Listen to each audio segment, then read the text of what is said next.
তোমার হাতে পাওয়ার থাকতে পারে, আমাদের কিছু নাই ঠিকই, কিন্তু আমাদের মধ্যে এমন একটা পাওয়ার আছে, তার নাম ঈমান। এই ঈমানের কাছে পৃথিবীর কোন জালিম, কোন স্বৈরাচারী, কোন অত্যাচারী কোনদিন টিকতে পারে না।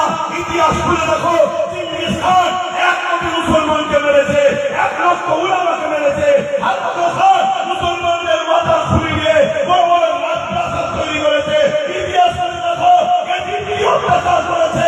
তথাপিও সর্বশেষ রেজাল্টটা দেখো, বিজয় কিন্তু ইনকিলাব পালন নাই পালন মুহাম্মদ রাসূলের গোলামদের জন্যই বিজয় লিখা রয়েছে।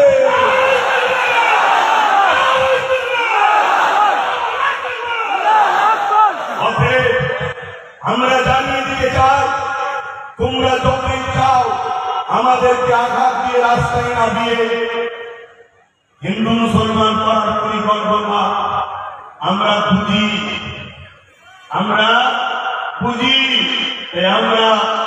জানিয়ে দিই, এ ভারতবর্ষের মাটি হিন্দু সমাজের ভাই, তারাও আমাদেরকে ভালোবাসে, আমরাও তাদেরকে ভালোবাসি।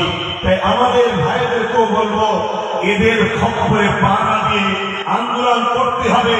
আন্দোলনটা যেন জালিমদের বিরুদ্ধে হয়, অন্য কোন ধর্ম, বর্ণ, জাতি, ভাষার বিরুদ্ধে যেন না হয়, তা মাথায় রাখতে হবে।